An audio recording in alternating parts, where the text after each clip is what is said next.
A reporter most of my career, I rarely knew what my next story was going to be or what I might discover. Watch that building up there! To the right of that building, 12 o'clock, 11 o'clock. Within minutes of leaving our lines, we were hit. Don't stop, get past it! Get past it! After my embedded reporting in Iraq and Afghanistan for ABC News, I thought it might be time for something a little kinder and gentler, like exploring the road ahead, not only for myself, but for other boomers. Since I started my reporting career in the 70s on the road for Good Morning America, profiling people and their work, I decided to take another lap around the country, this time looking to learn from and be inspired by those who have made dramatic changes in the third half of their lives, given the new career, social, and longevity realities. While embedded in a reunion rock tour with Crosby, Stills, Nash & Young, I discovered that not even rock stars like Neil Young know what's next for them and when it's time to do something different. You guys, where's Mike? You made me nervous. You made me nervous tonight. I've been thinking about everything I said to you. Along the way, I've discovered some fundamental rules of the road for navigating these transitions from some fascinating people who have embraced the opportunity to choose what to do next in the third half of their lives.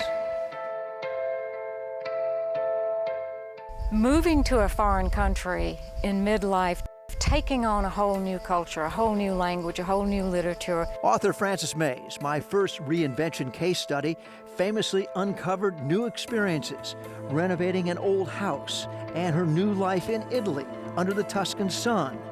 It became a bestseller, a movie, and jump-started her writing career after years as a college professor. Brittany. I'm an alpaca farmer, and I don't have some big ego that I need to impress people that, you know, I was in the corporate world for 33 years. In Vermont, I met Barry Meinarth, who did his homework by working on someone else's alpaca farm on weekends for 4 years before executing his transition from the New York publishing business with Time Inc. If somebody asks, what'd you do before this? Have you always farmed? I'd say, no, I worked for Time Incorporated for all my adult life, and this is the next phase of my adult life.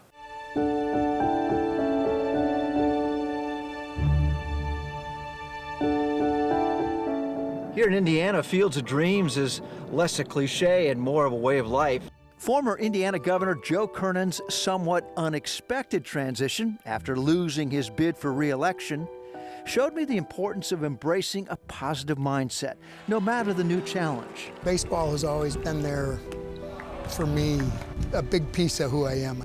Joe combined his love of baseball and his community affairs skills to take over his hometown's struggling minor league baseball team and downtown stadium, key to South Bend, Indiana's urban renewal plans. At my age, at our age, what do you got to lose? Why not take a flyer every once in a while? Makeup artist Cindy Joseph didn't think she had the looks or the self-confidence to be a model herself when she was younger. At the tender age of 59, she was accidentally discovered by a fashion photographer and defied traditional workplace age barriers to become a top model in New York in her 60s. What you see is what you get. I'm happy with it. If you want it, I'll sell it to you. I am so happy to be done with all the insecurity of youth and know who I am, know what I want, know how to handle myself.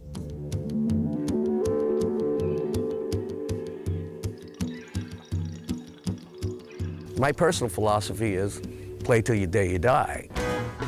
Grateful Dead drummer Mickey Hart hasn't missed a beat since the Grateful Dead's final performance. He's combined his passion for rhythm and science to thrive in a new environment of medical research, working with neurologists on rhythms for healing different parts of the brain. Now, I'd like to do something with it as important as playing Grateful Dead music.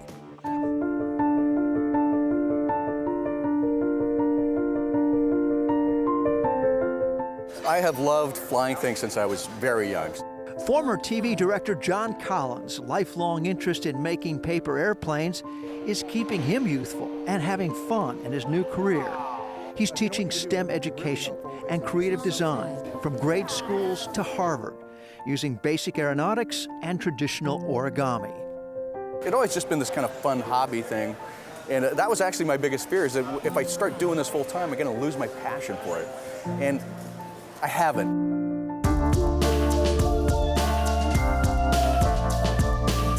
I was a lawyer and an executive, and before that, an Army officer. So for the past 30 years, music's been a backseat passenger in my life, but now it's in the front seat.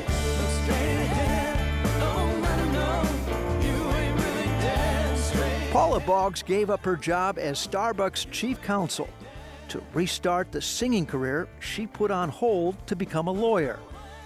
She shared with me how important it is for her to manage her time, creativity, and imagination, much like she did throughout her legal career. I don't have those panic attacks of, my goodness, what am I doing? You know, I used to be a big shot and now I'm a little dog.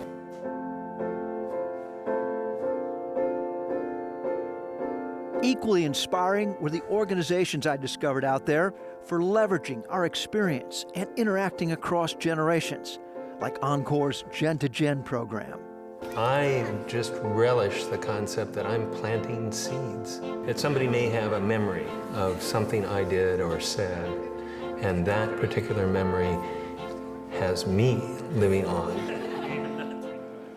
Bill Pinkney, a former cosmetics salesman and Navy vet, raised money from education foundations to become the first African American to solo sail around the world, to show inner city kids like he was how far they could go with a basic education and a commitment.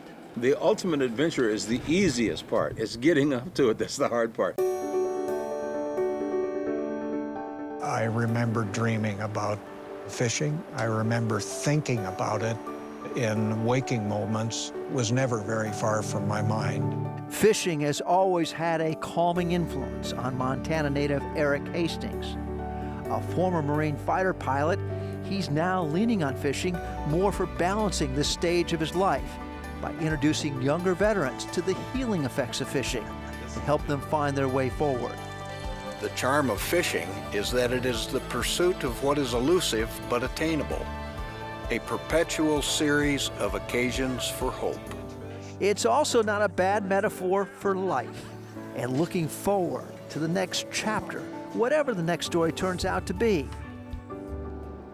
This is Mike Cerre reporting for Nextracks TV.